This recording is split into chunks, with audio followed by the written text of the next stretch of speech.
పిత పుత్ర పవిత్రాత్మ నామమున ఆమెన్. సర్వశక్తిగల ఓ సర్వేశ్వర, మేము మా జీవితంలో నిజమైనటువంటి క్రైస్తవ విలువలను తెలుసుకొని ఆ విలువలని ఆశించి ఆ విలువల ప్రకారము జీవించేలాగా మాకు సహాయం చేయండి.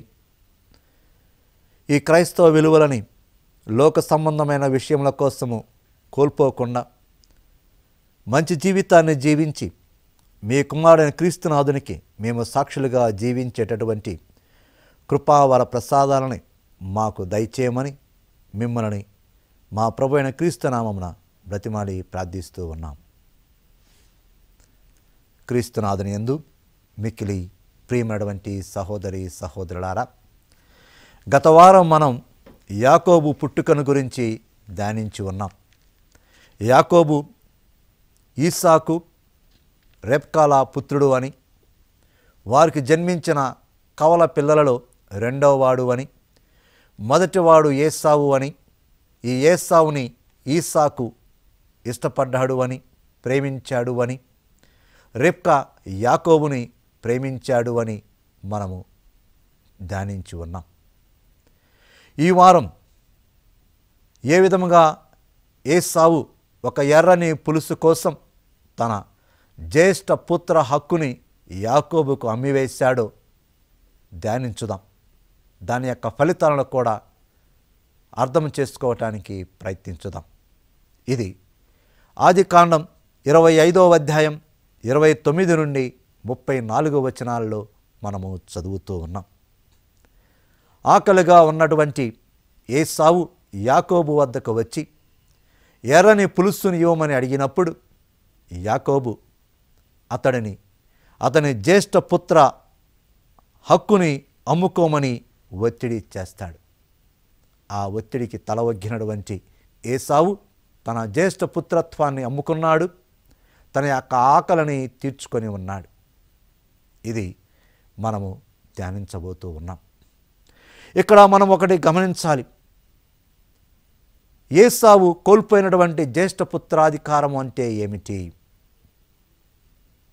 నిర్గమకాండం 22వ అధ్యాయం 29 నుండి 30 వచనాల్లో మనము చదువుతూ ఉన్నాం.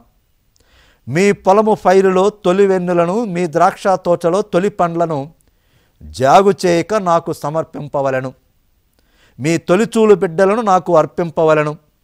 అట్లే పశువులలో గొర్రెలలో తొలిచూలు పిల్లలను నాకు సమర్పింపవలను.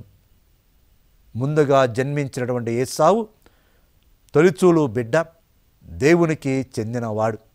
కానీ ఏసావు ఏనాడు కూడా దేవునికి చెందిన వ్యక్తిగా జీవించలేదు.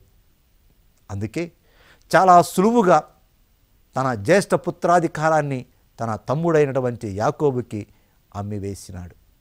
ఈ జ్యేష్ఠ పుత్రాధికారం అంటే ఏమిటి? ద్వితీయోపదేశ కాండం 21వ అధ్యాయం 17 వచనాల్లో మనం ఇలా చదువుతూ ఉన్నాం. జ్యేష్ఠునికి తన ఆస్తిలో 2 వంతులు పంచి ఇవ్వవలెను.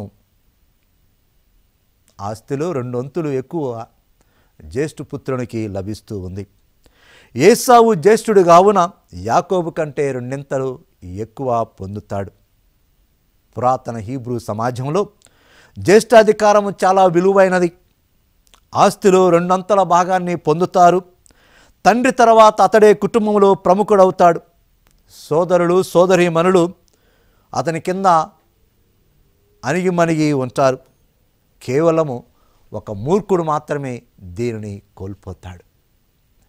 ఇక్కడ ఒకసారి ఏసావు తన జ్యేష్ఠపుత్రత్వాన్ని అమ్మినటువంటి సంఘటనని వివరించుకుందాం. యాకోబు మనస్తత్వము కూడా మనకి తెలుస్తూ ఉంది. యాకోబు అంటే మడమ అని, మోసకారుడు అని మనము తెలుసుకొని ఉన్నాం.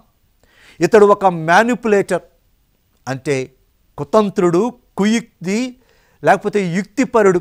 పరిస్థితులని, ప్రజలని, వ్యక్తులని తనకు అనుకూలంగా మార్చుకొని తాను అనుకున్న దానిని సాధించుకోవటం, లబ్ధి పొందుతాడు. మన సమాజంలో ఇటువంటి వారిని చూస్తూనే ఉన్నాం. అయితే మనల్ని మనం ఒక ప్రశ్న అడుక్కోవాలి.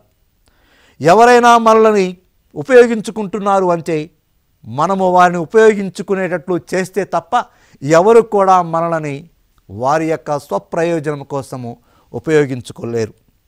ఇది మనము గమనించుకోవాలి. ప్రజలను, ఇతరులను, వ్యక్తులను తమ యొక్క స్వప్రయోజనాల కోసము ఉపయోగించుకునేవారు వారిని వ్యక్తులుగా గౌరవించరు. కేవలము ఎదుటి వారిని వస్తువులాగా, తమకు ఉపయోగపడేవారులాగానే చూస్తూ ఉంటారు. మానవ సంబంధాలలో వీటిని మనము గమనిస్తూ ఉన్నాం.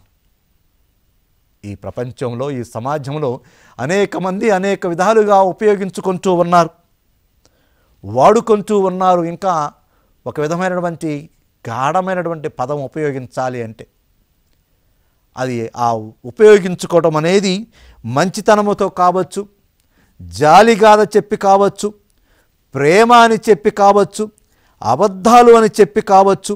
ఈ విధముగా ఒక్కొక్కరిని ఒక్కొక్క విధముగా మోసము చేస్తూ తమ స్వప్రయోజనం కోసము వినియోగించుకుంటూ ఉన్నారు.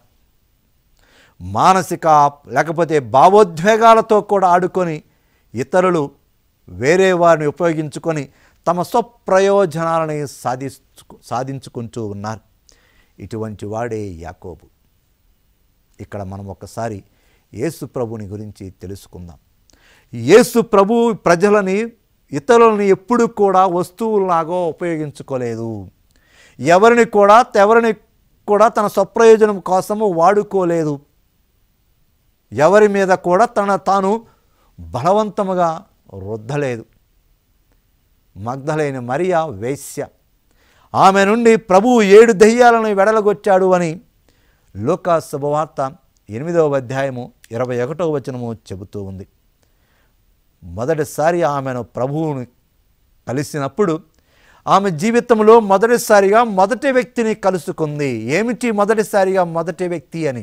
ఇంతవరకు ఆమె జీవితంలో తారసపడిన వారందరూ కూడా ఆమెను ఏదో ఒక విధముగా తమ స్వప్రయోజనం కోసమో, తమ సుఖము కోసమో ఉపయోగించుకోవడానికి చూసిన వారే. కానీ ప్రభువు ఆమెను తన స్వప్రయోజనం కోసము ఉపయోగించుకోవాలని చూసుకోకుండా ఒక వ్యక్తిగా గౌరవించాడు. ఆమెను స్వస్థత చేసి ఉన్నాడు. అందుకే ఆమె యేసు ప్రభుని సిలువ వరకు కూడా అనుసరించింది. మనల్ని గౌరవంతో ఆదరించే వారిని మనము అనుసరించాలి. ఆత్మదేవుడు కూడా మనకి స్వేచ్ఛనిస్తూ ఉన్నాడు. మనల్ని తాకినప్పుడు సున్నితముగా తాకుతూ ఉన్నాడు. దేవుని వాక్కును తెలియచేస్తూ ఉన్నాడు. మన తప్పులని సున్నితముగా ఎత్తి చూపిస్తూ సరిదిద్దుకోమని మనల్ని ఆహ్వానిస్తూ ఉన్నాడే కానీ మనల్ని ఏ విధముగా కూడా ఆయన ఒత్తిడి చేయడు. ప్రభు ఇటువంటి కుయుక్తు పరుల కోసమే మరణించాడు. ఇక యాకోబు విషయానికి వద్దాం. యాకోబు చిన్నవాడు. బాగా తెలుసు తనకంటే తన అన్న అయినటువంటి ఏసావుని తన తండ్రి ఈసాకు గాఢముగా ప్రేమించాడు అని బాగా తెలుసు. తన అన్న అయినటువంటి ఈసాకుకి జ్యేష్ఠ పుత్రాధికారం ఉన్నది అని, ఆస్తులు 2 అంతలు లభిస్తూ ఉంది అని, తన తండ్రి ద్వారా దేవుని యొక్క ఆశీస్సులు కూడా తనకంటే కూడా తన అన్నకే వెళుతూ ఉంటాయి అని అతనికి తెలుసు. అయితే ఆయన వాటిని పొందాలి అనుకున్నాడు. అవకాశం కోసం ఎదురు చూస్తూ ఉన్నాడు. తన అన్న యొక్క బలహీనత తెలుసు.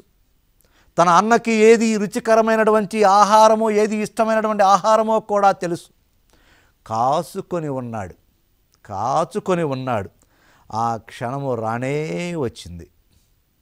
ఆదికాండము 25వ అధ్యాయము 29, 30 వచనాల్లో మనము చూస్తూ ఉన్నాం. ఏసావు పొలము నుండి అలసిపోయి వచ్చాడు. నేను అలసిపోయాను, ఎర్రని పులుసు కొంచెము త్రాగనిము అన్నాడు. వేచి ఉండవలసిన అవసరం లేదు. అప్పటికే ఎర్రని పులుసు, అతనికి ఇష్టమైనటువంటి ఎర్రని పులుసు సిద్ధము చేయబడి ఉన్నది. బాగా ఆకలితోటి ఉన్నాడు. ఈ ఆకలి పరిస్థితిని యాకోబు ఉపయోగించుకున్నాడు. ఒత్తిడి చేశాడు. నీ జ్యేష్ఠునిగా నీకున్న హక్కులను నాకు అమ్మివేయము అన్నాడు. అమ్మివేశాడు. చాలా సులభముగా బ్రతికుంటే బలుసాగు తినవచ్చు, దీనివల్ల నాకు ప్రయోజనమేమి, ముందుగా నా ఆకలిని తీర్చుకున్న క్షుద్బోధ తీర్చుకోవటం ముఖ్యం అనుకున్నాడు. తాము ఏమి కోల్పోతున్నాడో, ఏమి చేస్తున్నాడో గ్రహించే స్థితిలో లేక తన జ్యేష్ఠపుత్రుని హక్కుని యాకోబుకి అమ్మివేశాడు. ఇక్కడ ఏసావు యాకోబుని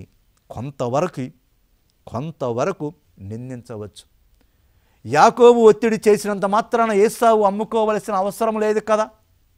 మన జీవితంలో కూడా కొన్నిసార్లు పాపము తప్పులు చేసినప్పుడు, లేకపోతే మోసపోయినప్పుడు మనము తల్లిదండ్రులను కానీ, నాయకులను కానీ, వేరే వారిని, ఇతరులను నిందిస్తూ ఉంటాం. ఇతరులు అనేవారు మన యొక్క జీవితానికి కొంతవరకు బాధ్యులే, కానీ మన జీవితం అనేది మనం తీసుకునేటటువంటి నిర్ణయం మీద ఆధారపడి ఉంటుంది. ఇది మనందరము కూడా గమనించుకోవాలి. మనందరము కూడా యాకోబు వలె పొరపాట్లు చేస్తూ ఉన్న ముందుగా నా శారీరక కోరికలను, ఆశలను తీర్చుకోవాలి అన్నట్లే మనము జీవిస్తూ ఉన్నాం. ఏవాదే చేసింది. ఆదికాండం 3వ అధ్యాయం 6వ వచనం. ఆ చెట్టు పండు తినమని సాతాను శోధిస్తే, ఆ చెట్టు వంక చూస్తే బాగా కనిపించింది, తినటానికి రుచిగా ఉంటుంది అనిపించింది. తింటే తప్పేమిలే అని అనుకుంది, తీసుకుంది, తిన్నది, సమర్థించుకుంది. మనము కూడా అనేకసార్లు ఇలానే సమర్థించుకుంటూ ఉంటాం. తప్పు చేసినప్పుడు, పాపము చేసినప్పుడు, ఇది నా బలహీనత, ఒంటరిగా ఉన్నాను, నా అలవాటు, నా ఒత్తిడి, అవసరంలో ఉన్నాను, ఆపదలో ఉన్నాను, ఇది చేశాను అని మనము సమర్థించుకోవటానికి ప్రయత్నిస్తూ ఉంటాం. ముందుగా మన శారీరక కోరికలను తీర్చుకోవటానికే ప్రయత్నిస్తూ ఉంటాం. అంతేకాని శోధించబడినప్పుడు మనము ఆ శోధనకి వ్యతిరేకంగా పోరాడము.